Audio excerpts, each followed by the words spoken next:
मुफ्ती Tariq Masood speeches को subscribe करें। कि 2 दिन पहले मेरे पास फ़ोन आया मुफ्ती रशीद अहमद खुर्शीद साहब जो हैं जामिअत रशीद के, उनका फ़ोन आया कि जी टीवी में मुझे बुलाया है और काबिल एहतराम अहले हदीस आलिम कारी खलीलुर रहमान साहब को भी बुलाया है और तलाक के मौजू पर बातचीत होगी। तो मैंने कहा मैं जा रहा हूँ, आप बैठें, मैं जा रहा हूँ बात करने के लिए। उन्होंने कहा भाई इफ्तारी का टाइम होगा, आप तरावी में कैसे पहुंचोगे? मैंने कहा एक तरावी में कुर्बान करने के लिए तैयार हूं, मैं वहीं पढ़ लूंगा तरावी, क्योंकि तलाक सलास के मौजू पर कारी खलीलुर रहमान साहब और अहले हदीस उलमा बाज दफ़ा बात को घुमाते हैं, गोल मोल करते हैं। उनकी नीयतों पे मैं शक नहीं करता, लेकिन बहुत घुमाऊ फिराऊ होता है इसमें।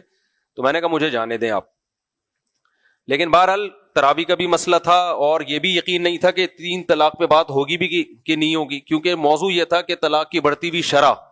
तो मैंने कहा ये मौजू ऐसा है कि ये मुझे बात शायद करने ना दें उस मौजू पर, ये इसी में रहेंगे। तो खैर मुफ्ती रशीद अहमद साहब खुर्शीद साहब गए।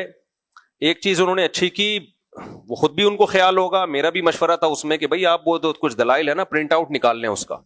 वो प्रिंट आउट निकाल के ले गए थे और बरेलवियों के आलिम थे मुफ्ती हनीफ कुरैशी साहब, उन्होंने भी माशाल्लाह अच्छे जवाबात दिए। मुफ्ती रशीद अहमद साहब खुर्शीद ने भी अच्छे जवाबात दिए। वो जी टीवी के यूट्यूब चैनल पे देख सकते हैं आप। लेकिन चंद बातें मैं अपने अल्फाज में बयान करना चाहता हूं, अहले हदीस उलमा के इंतहाई एहतराम के साथ। कोई तंज मकसद नहीं है, अहले हदीस का मकसद भी कुरान और सुन्नत ही को फॉलो करना है। लेकिन हम बार बार कहते हैं कुरान और सुन्नत की एक तशरीह वो है जो अहले हदीस के उलमा कर रहे हैं, और एक तशरीह वो है जो सहाबा ने की, चारों इमामों ने की। हमारा दावा यह है कि सहाबा और चारों इमामों ने कुरान को ज्यादा अच्छा समझा है बनिस्बत कारी खलीलुर रहमान साहब के। कारी खलीलुर रहमान भी मुसलमान हैं, अल्लाह की रहमत से उम्मीद है इंशाअल्लाह जन्नत में ही जाएंगे। मेरे ख्याल में बुरे आदमी नहीं है, अच्छे आदमी हैं। लेकिन भाई आमी आदमी क्या करे?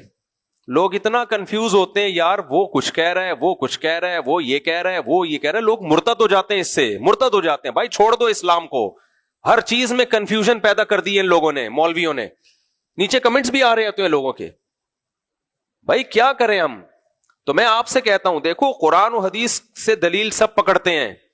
कुरान और हदीस कारी खलील ने ज्यादा अच्छा समझाए या सहाबा ने ज्यादा अच्छा समझाए? चारों इमामों ने ज्यादा अच्छा समझाए। ये 4 इमाम वो हैं जिनको पूरी उम्मत ने फॉलो किया है, पूरी उम्मत गलत नहीं हो सकती।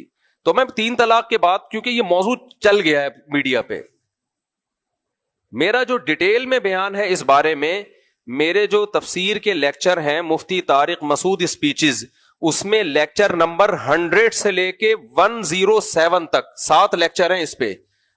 लेक्चर नंबर 100 से लेके लेक्चर नंबर 107 तक, वो 7 लेक्चर आप सुन लें।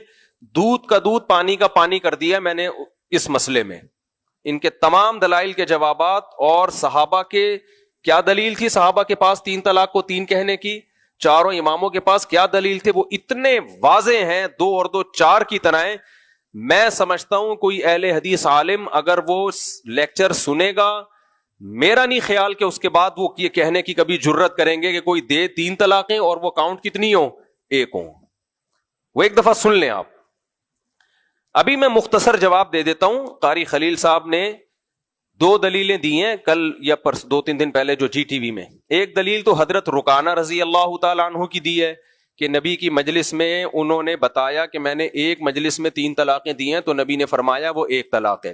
कारी खलीलुर रहमान साहब से इंतहाई एहतराम के साथ गुजारिश है, आइंदा जब टीवी के चैनल में या यूट्यूब पे आप ये हदीस सुनाएं तो इसकी सनद पढ़ के सुना दिया करें। जब आप सनद पढ़ेंगे ना तो उसकी डेप्थ में जाने की भी जरूरत नहीं है। सनद में ही एक रावी है जो मजहूल है, बाजू के अल्फाज हैं, उसका नाम ही नहीं है ना उसकी कुनियत है। ऐसी हदीस मुहद्दिसीन के नजदीक कभी भी हुज्जत नहीं होती, ज़ईफ तरीन हदीस है वो। इमाम अबू दाऊद ने उस हदीस को जिक्र करके बताया कि इससे इस्तिदलाल दुरुस्त नहीं है।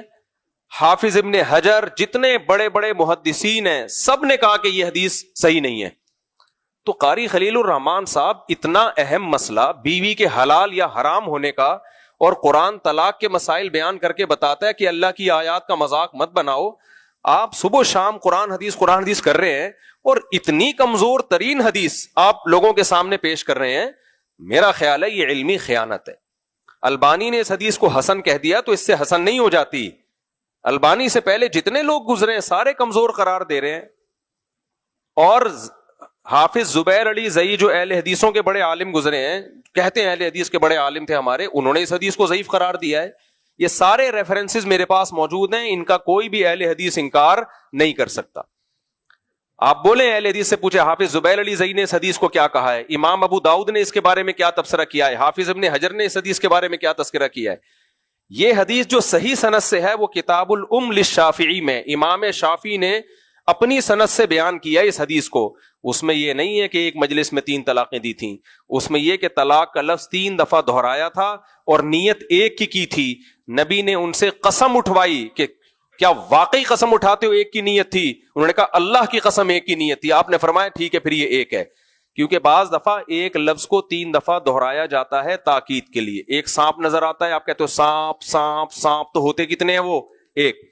تو صحابہ کے دور میں بعض دفعہ ایسا ہوتا تھا کہ اکٹھی 3 طلاقیں لوگ دیتے تھے. دل میں پہلے نیت ہوتی تھی کہ ہم دے ایک رہے ہیں, لیکن عربوں کی عادت تھی ایک بات کو 3 دفعہ دہرانے کی. دہراتے تھے تو وہ سمجھی ایک جاتی تھی, تو نبی نے قسم اٹھوائی ان سے.